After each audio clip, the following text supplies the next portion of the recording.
Some crimes are so heartbreaking or shocking that they earn the label crime of the century.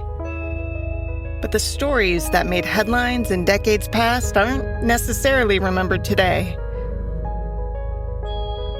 I'm Amber Hunt, a journalist and author, and in each episode of this show, I'll examine a case that's maybe lesser known today, but was huge when it happened. This is Crimes of the Centuries.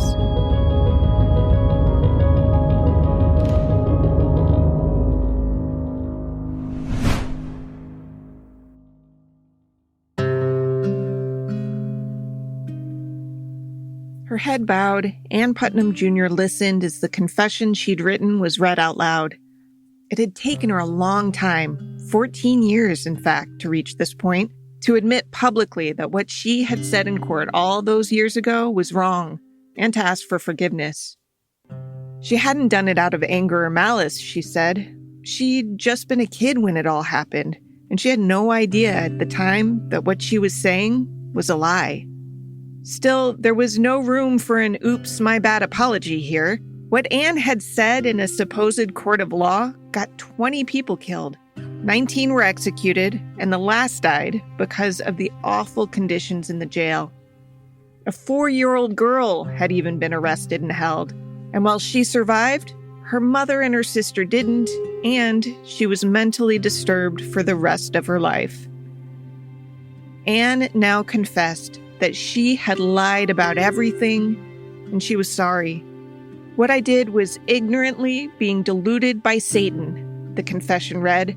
I desire to lie in the dust and earnestly beg forgiveness of God and from all those unto whom I have given just cause of sorrow and offense, whose relations were taken away or accused. The date of the confession was August 25th, 1706. 14 years after the Salem witch trials.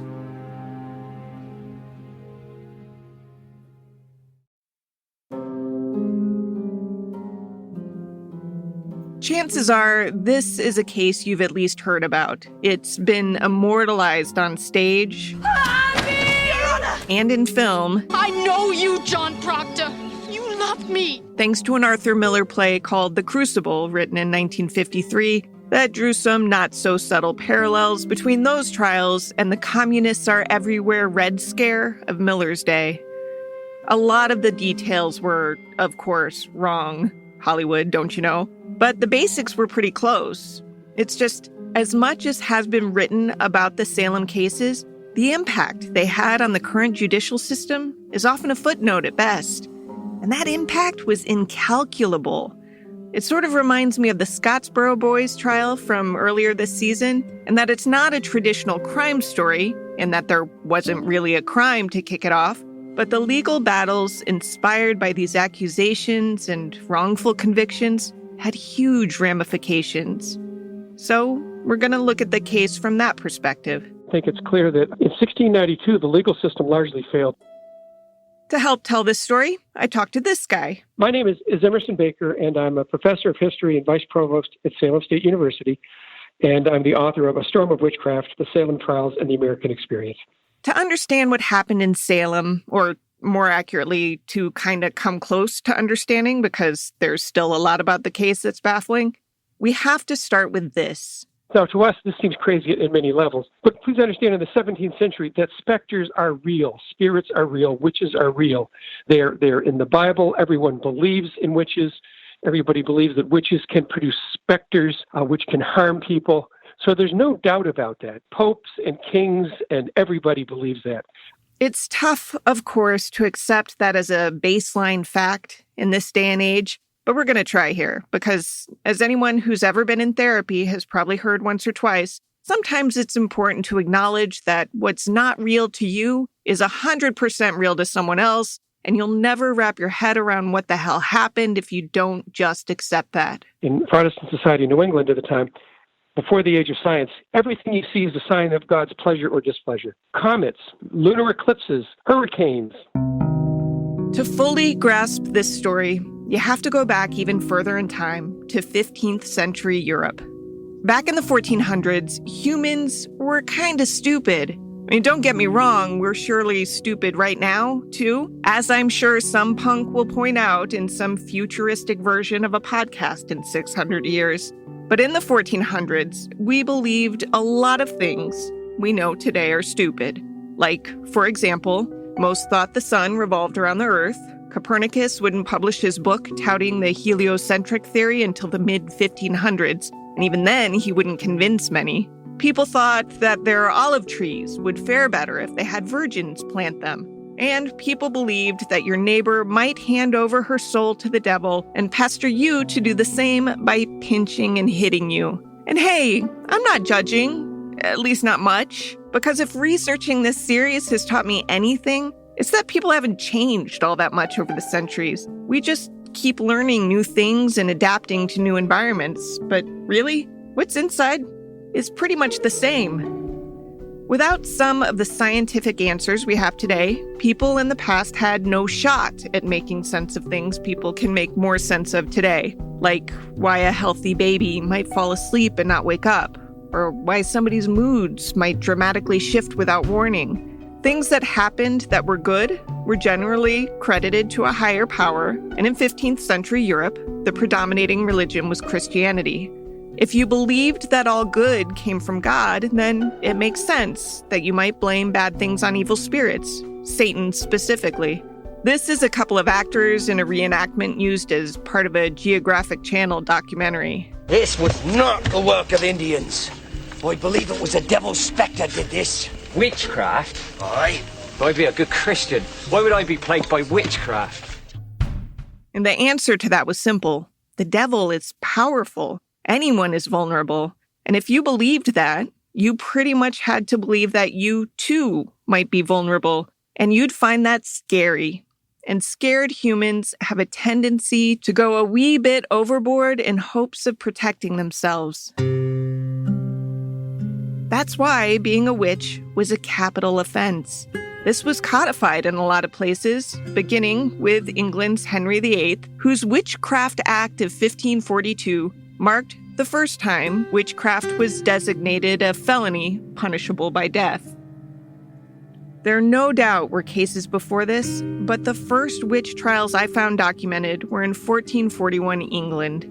In one, a woman named Marjorie Jourdemain seems to have had the audacity of being smart in a world where women were largely illiterate and uneducated.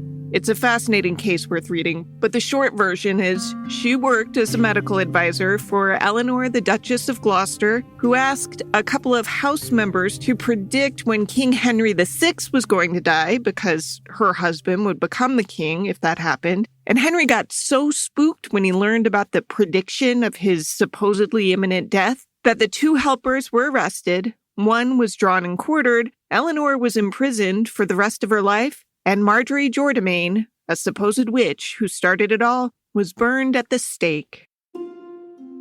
Now, there were thousands of witch killings, the details of most of which are lost. You can find shadows of these stories in history books, like an apparent epidemic of witches that kicked off in 1572 in a small German settlement called St. Maximin. A woman named Eva was accused of using witchcraft to murder an infant. After some inhumane torture, Eva confessed and was burned at the stake. If the goal of killing Eva was to protect the settlement, that didn't seem to work. Within 20 years, about 500 people, nearly a quarter of all of its residents, had been killed for witchcraft. In early 17th century England, King James I, yes, that's the Bible guy, was a big believer in the whole witches among us idea, and he was a bit paranoid about people trying to off him. And he had good reason, because people were trying to kill him. Catholics especially weren't fans because this was the Reformation era, and England was Protestant. Catholics had to worship in secret. There were 3 Catholic assassination attempts in a single year against King James. He believed in witchcraft, and people routinely were trying to kill him, and so he wrote a book about it called Demonology. And it's pretty popular. It's readable, it's concise, it's learned. It's actually a rather clever piece of work, and it's a mandate to the British to hunt witches. This is from a documentary by Timeline called The Trials of the Pendle Witches. James's book was popular, and he by no means stayed on the witch-fighting sidelines. When the king would take part in witch trials, he absolutely believed in them. And in the 17th century, before America was an actual thing and Salem a British settlement, its nascent legal system was based on England's. Witchcraft was a felony over there, so it was a felony over here, too. Now, most capital trials weren't held in small settlements like Salem. They were handled in Boston, which was about 16 miles to the south. But the whole area was in this weird state of flux because, in 1691, King James II had revoked the Charter of Massachusetts, which gave the area autonomy and the right to self-rule, and passed the Declaration of Indulgence, which prohibited discrimination against Catholics. The Puritans in New England weren't fans of this and, long story short, managed to get James II to approve a new charter, this one calling for the king to appoint a royal governor of Massachusetts Bay plus a lieutenant governor.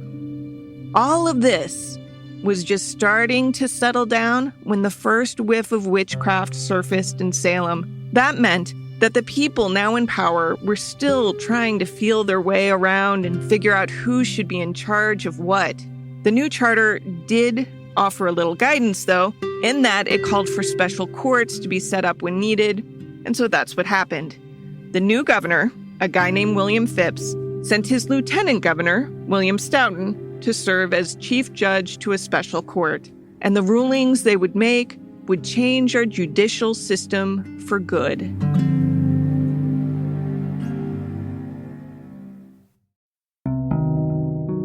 Now, you might be wondering, what crime kicked off those first rumors of witchcraft?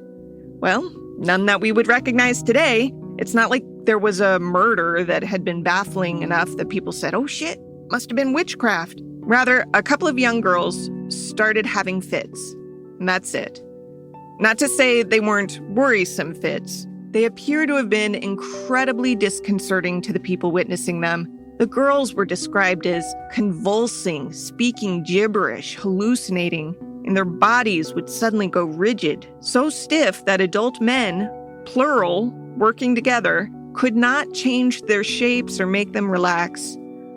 What caused this is a huge, centuries-old question mark, one that I won't pretend to have come anywhere closer to solving, but there are some theories. First, this was a hard time to be alive. Deadly smallpox had recently swept through the settlement. Infant mortality was insane. In 17th century New England, about 40% of people died before reaching adulthood. On top of that, settlers were warring with Native Americans, and the violence of some of these battles was incredibly gruesome. These weren't shoot-'em-from-afar confrontations. These involved rape and beheading. Entire families wiped out of existence. And all this is taking place in what we now know as the Little Ice Age, the worst weather in a couple hundred-year period, a time of horrific winters, killer frosts well into the summer, hot, dry summers that killed crops, and then early frosts in the fall. There's also this. What's really interesting about this group is what you were really talking about, a group of young women who find themselves in very difficult circumstances for the most part in 1692. Most of them are servants. That means they're sort of at the bottom rung of society in these sort of middle to upper middle class kind of households that they work in. Again, in the 17th century, it was okay to use physical violence on your servants, to sort of cuff them around if they misbehaved.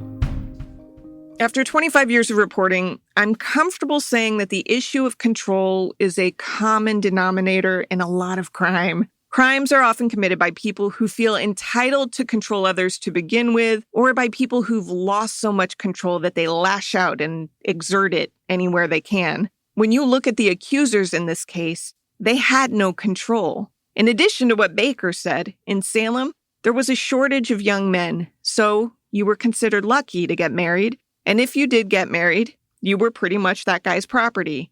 You didn't speak in church, your husband spoke for you. You might be taught to read so you could read the Bible, but writing was for men.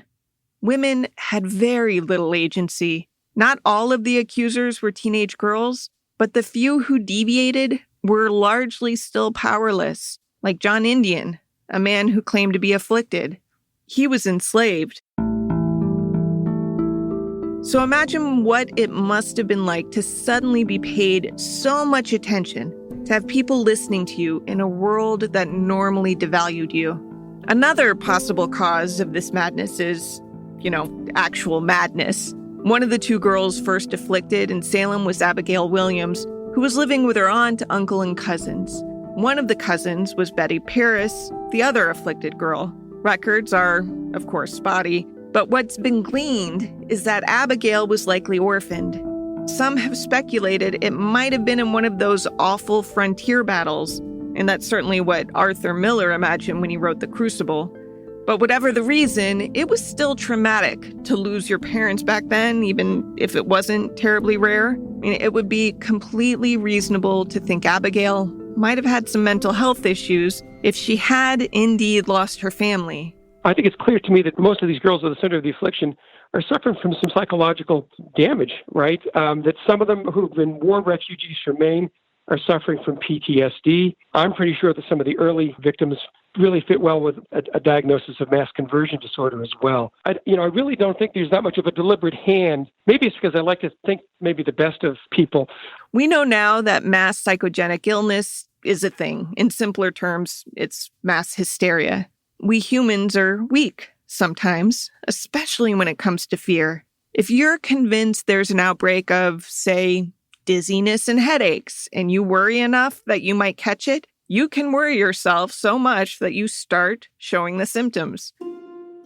There are documented cases of all kinds of weird things catching without scientific explanation. Fits of laughter among schoolgirls in Tanzania in 1962 that sometimes lasted for days. Fainting attacks and nausea hitting some 300 people in 1980 in England. More than a dozen students and one adult developing Tourette-like symptoms in 2011 in New York. And don't underestimate the power of suggestion.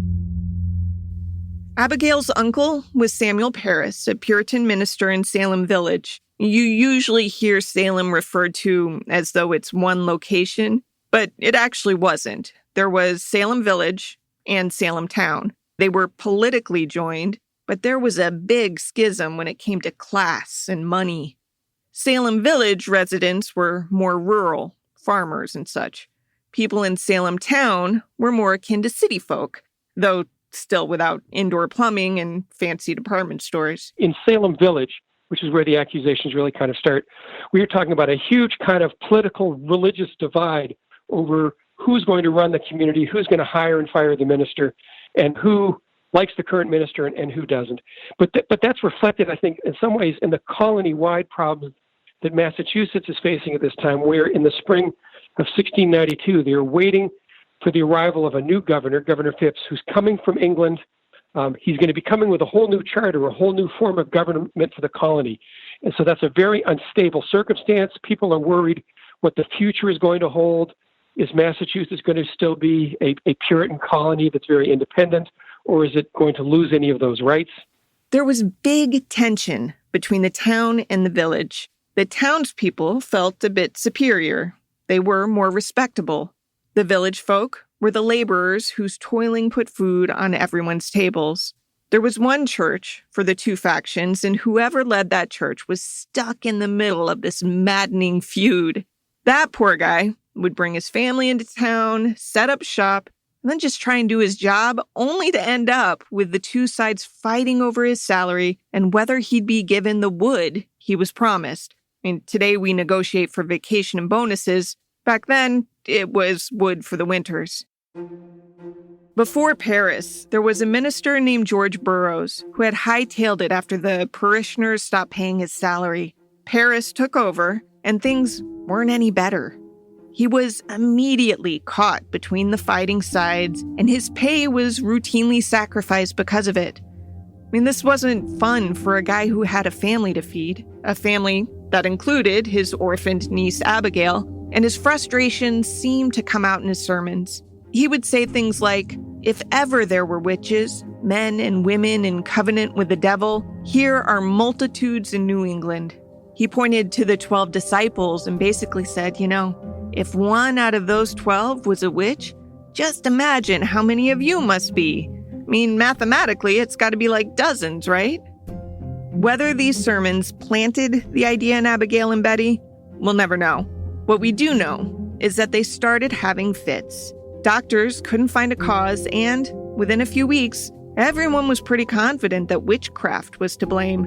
An enslaved woman named Tituba aimed to help by making what was called a witch cake. It's basically rye flour and some pea from these seemingly sick girls mixed together, baked, and fed to a dog. The idea was that the witch possessing Abigail and Betty would have left traces of herself inside the girls, and thus there'd be traces of her in their pee, and by eating the cake, the dog would flush out the witch. I told you they were stupid back then. That didn't work, but word spread that Tituba had performed this bit of counter magic, which put a spotlight on her that was only made worse when Abigail and Betty ID'd her as the witch tormenting them. Tituba denied this at first, but then she was tortured. We know nowadays that people will confess to just about anything to stop torture, and that's what Tituba did. She confessed and named 2 women, Sarah Osborne and Sarah Good, of being colleagues in witchdom. Marilyn Roach's book, The Salem Witch Trials, a day-to-day chronicle of a community under siege, is worth reading if you want to learn how all of the madness unfolded over the subsequent months. But the bottom line is this. More and more people in Salem fell into fits and claimed witches were tormenting them. Most were young girls, but not all, which complicated things. Some adult women claimed to have been bewitched, as did a few men. Without those claims, it's likely no one would have been hanged for the accusations, because even in 1692, the law stopped short of believing everything a kid said. But an adult was another matter. Those dozens of afflicted would accuse some 200 people of witchcraft, and the trials seemed never-ending. And again, imagine what it must have been like to wield such unfamiliar power, especially these socially neglected girls and women. Imagine being one of the unafflicted, watching the supposedly afflicted. Not only would that have been scary as hell, could I be targeted next? But human nature being what it is, I'm sure there was plenty of subconscious jealousy involved to boot. From the beginning, there were doubters, and this is an important part of history that, if you're looking for it, you'll see repeated again and again. When someone shrugs off abhorrent behavior of the past as, well, they didn't know any better. Argue with them, push back, because there have always been people on the right side of things. There were always abolitionists. There were always civil rights advocates. And there were always people who saw the mass hysteria in Salem, Massachusetts for exactly what it was. That's not to say they didn't believe in Satan or witches, but they didn't necessarily believe the accusations. Crazy children are jangling the keys of the kingdom and common vengeance rights. The Lord, I'll not give my wife to vengeance! John Proctor was a landowner in Salem. That clip was Daniel Day-Lewis portraying him in the movie. Described as a huge man, stocky in build, he was a widower who'd remarried a woman named Elizabeth. Proctor had fathered some 9 kids, not all of whom survived past childhood, and he was generally respected, but it doesn't seem he behaved in a way that many found respectable. He was, in a word, mouthy. He had no problem vocalizing what some of his neighbors were quietly murmuring about all of these witch accusations. He said the girls were full of it, that they were liars. When a servant girl in his house fell into fits and blamed a neighbor, Proctor at least gave her a tongue lashing, and probably a lashing. Basically, he think he could beat the witchcraft out of Warren and these other young girls if he just had the opportunity, because Proctor just thought the whole trials and everything was just nonsense, and that these girls really were faking the whole thing. When Proctor's wife Elizabeth became one of the accused, he decried the whole thing even more loudly. In today's language, he said, "This is ridiculous. If you believe everything these dumb kids say, you're going to end up with everyone in Salem labeled a witch."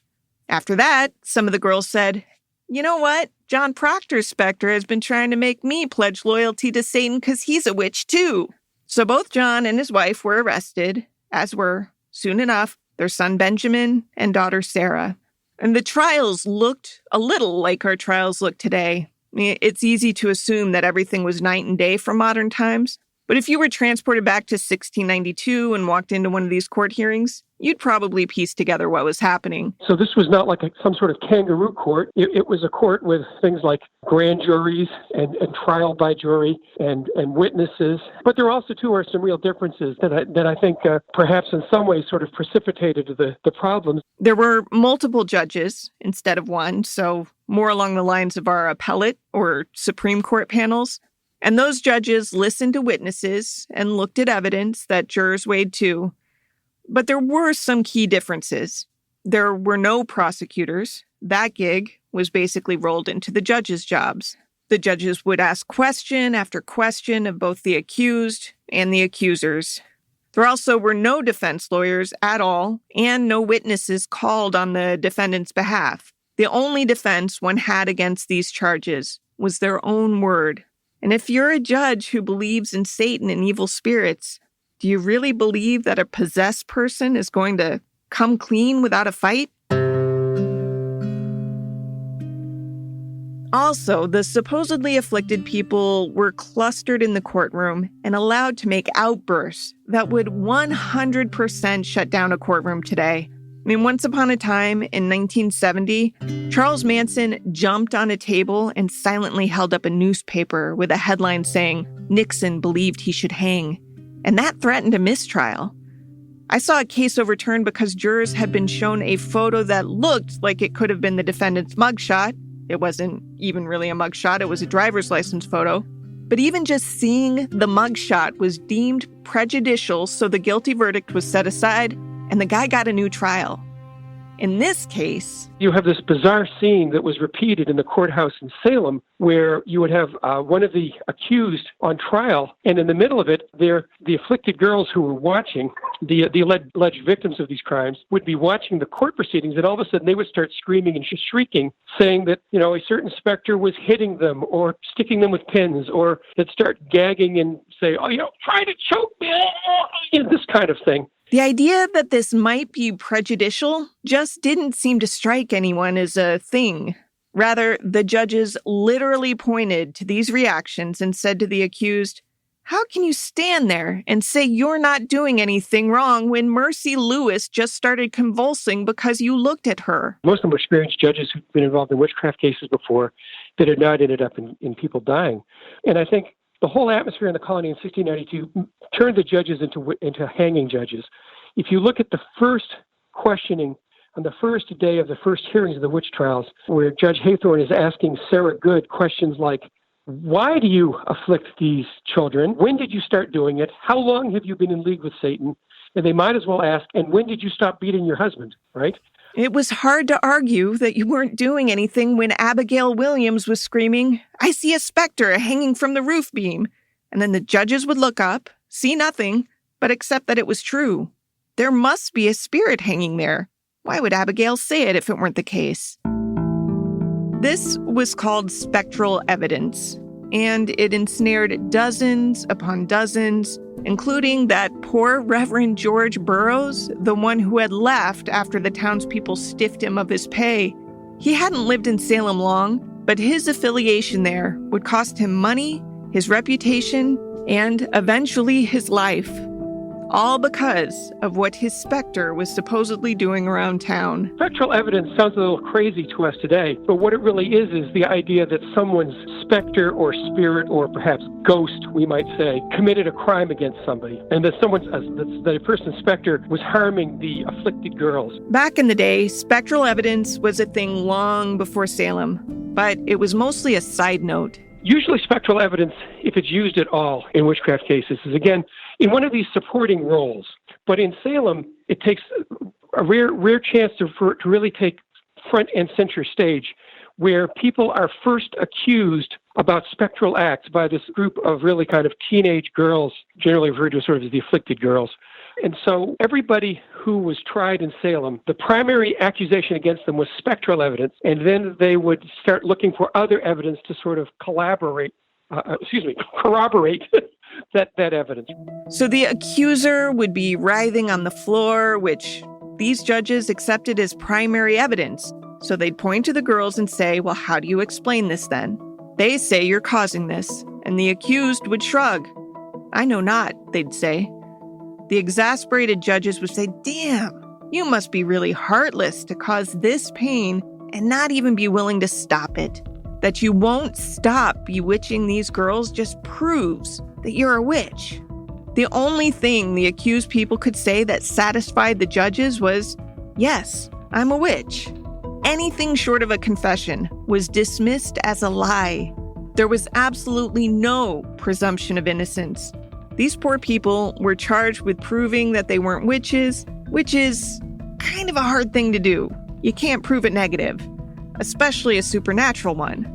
So many confessed. You need to say, well, why would someone confess to a capital crime?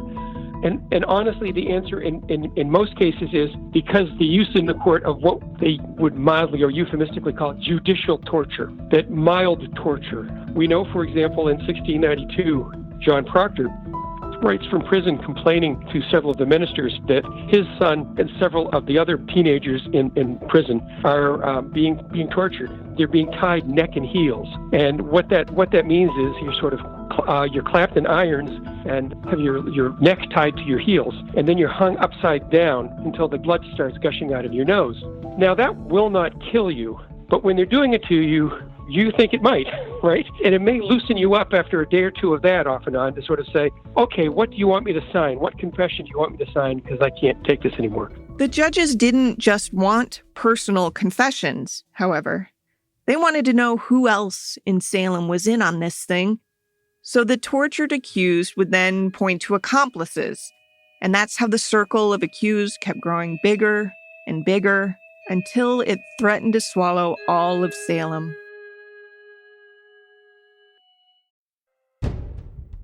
While Salem's accused awaited trial, they were hauled to a jail that was beyond disgusting.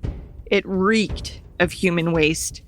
It also had been built to handle only a few prisoners at a time, but thanks to the epidemic of witchcraft in Salem, this place was packed.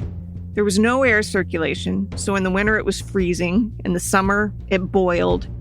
Dozens of Salem residents were locked up there, together in the same room, month after month, because back then there was no Bill of Rights, no Fourth Amendment in the Constitution guaranteeing due process. That wouldn't come for 84 more years. So these people just languished, festered really, in jail. 4-year-old Dorcas Good was among them. Her mother, Sarah Good, had been one of the first accused. Sarah Good had just given birth and was locked up with her infant.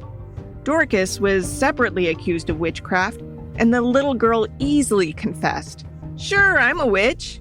This won't surprise any parents. When my kid was 4, he was convinced he was Mega Man. Once I got him to go to school by telling him he was an alien robot disguised as a little boy with a mission to gather information on his classmates. And kids will believe anything. Poor Dorcas watched her infant sister die in the decrepit jail, then another prisoner, an adult woman. Dorcas survived the ordeal, but the psychological damage done to this kid was said to have scarred her beyond repair. She would die poor and homeless by age 16. That she survived it all was lucky. The first supposed witch to be executed was Bridget Bishop. She had been accused of witchcraft before, apparently because she had rotten luck. Her first husband died after 6 years of marriage. Her second husband died after just 1. People thought 2 dead husbands dying within 2 years was too much, so she was tried for bewitching her second husband. But she was acquitted. Lack of evidence, She wouldn't remarry again for 20 years. That man, Edward Bishop, was a real winner, too. He joined the chorus of accusers by saying, "Yep, my wife does praise the devil. She wasn't the first accused in the 1692 epidemic, but she was the first to die. She simply could not combat the so-called evidence her accusers presented, that being the violent and crazy fits that they would suddenly burst into as soon as she so much as entered the room. As the Reverend Cotton Mather wrote at the time, there was little occasion to prove the witchcraft, it being evident and notorious to all beholders. Bridget Bishop was hanged June 10th, 1692. It wasn't without controversy. One of the judges appointed to the special court actually resigned after the hanging. We think that he pretty much left the bench in protest of this case. We can't really prove that, but I think there's pretty good circumstantial evidence that was the case and that the whole witch trials really disturbed him a great deal. That left a panel that was 100% execution happy. 17 more people would die in 3 public hangings between then and August. And then there were the charges against Giles Corey, an 80-year-old man. Giles Corey was not that nice a guy. He was accused of committing arson, of trying to burn down his neighbor John Proctor's house. He was convicted of essentially what we would call manslaughter. About 15 years before the trials, he had in quotes, simple-minded teenage servant who he severely beat to the point where the poor fellow died a couple days later. He was severely fined for it and was found guilty. After Giles and his wife, Martha, were accused of witchcraft, he refused to plead either guilty or not guilty to the charge against him because the law at the time stated that a person who refused to plead couldn't be tried. The judges didn't want him cheating justice, so they stripped him naked, put heavy boards across his body, and began piling stones on top of the boards. This wasn't a new concept. It originated in France, actually. But this was the one and only time it didn't elicit a plea from the accused. Corey endured stone after stone. Sometimes, Judge Jonathan Corwin would stand on top of the stones for added weight. Corey was begged to enter a plea, to which he reportedly replied, "More weight." At one point, the pressure from the stones crushing his body was so great that his eyes bulged and his tongue thrust out of his mouth, and Corwin shoved them back in with his cane. It took 2 days for Giles Corey to die. Now, Corey's death was a bit of a turning point, in part because it had been so gruesome.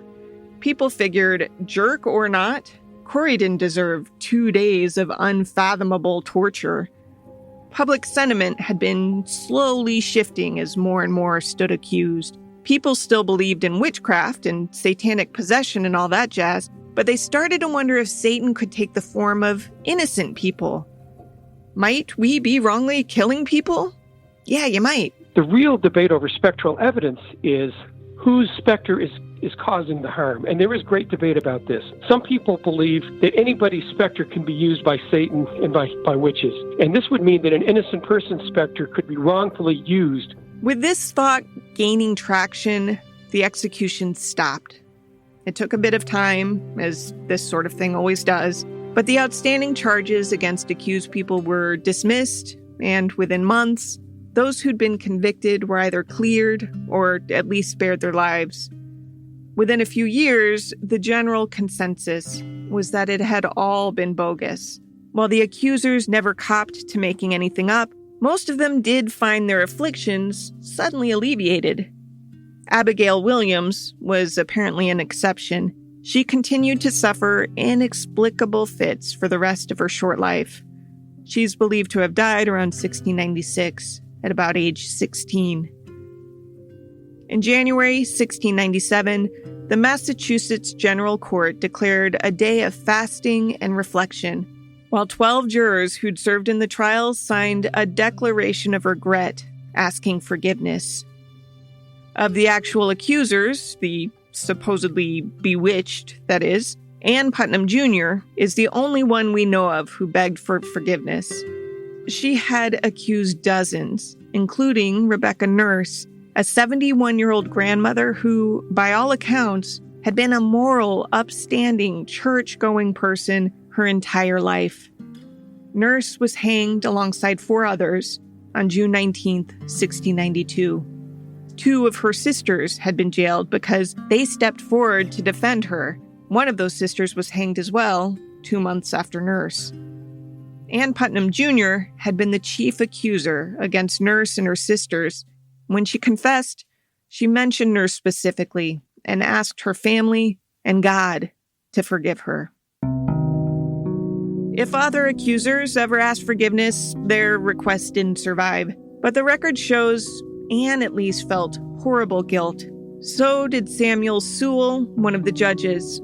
He publicly confessed and then set aside a day each year to fast and pray for forgiveness. That continued until his death in 1730. These trials led to big changes in the judicial system, not just in this country, but across Europe as well. Thousands of witch trials had been held before Salem. Records are spotty, of course, but some 12,000 people are known to have been executed in Europe. The worldwide total is at least in the tens of thousands. Afterward, the belief was embraced that it's better to let 100 guilty witches go free than wrongly convict even one. The presumption of innocence was born, and to that end, spectral evidence was banned. No longer could someone point to the air, claim to see the devil whisper in someone's ear, and have it count as proof of anything. Evidence had to be concrete, real. The trials also helped pave the way for separation of church and state.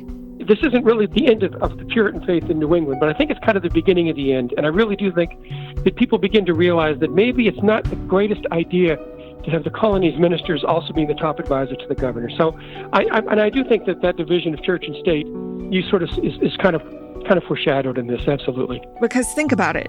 If the judges hadn't let their personal beliefs enter the courtroom, in this case the religious belief that there's a Satan who possesses people for fun, they might not have been swayed by the convulsions and words of the hysterical accusers. In 2001, so 309 years after the ordeal, one of Emerson Baker's students noticed that the state of Massachusetts had neglected to pardon 5 of the wrongly convicted witches, and so the governor did. The saga is officially over, but the impact lingers still.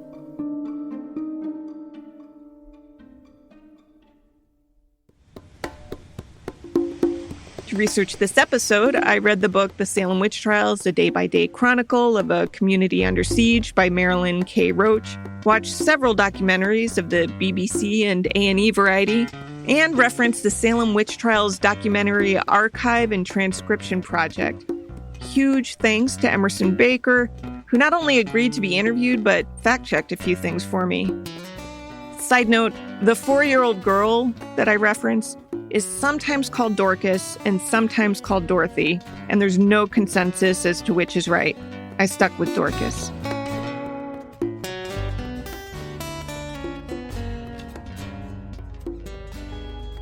Crimes of the Centuries is a production of the Obsessed Network. To learn more about its shows, go to obsessednetwork.com. This case was researched by me, Amber Hunt, and produced by Garrett Tiedemann.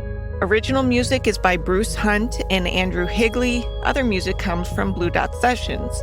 If you like us, help us out by rating and reviewing us on Apple Podcasts. For more information or to recommend a case, go to centuriespod.com. On Instagram and Twitter, we're at CenturiesPod. And check out the Crimes of the Centuries podcast Facebook page.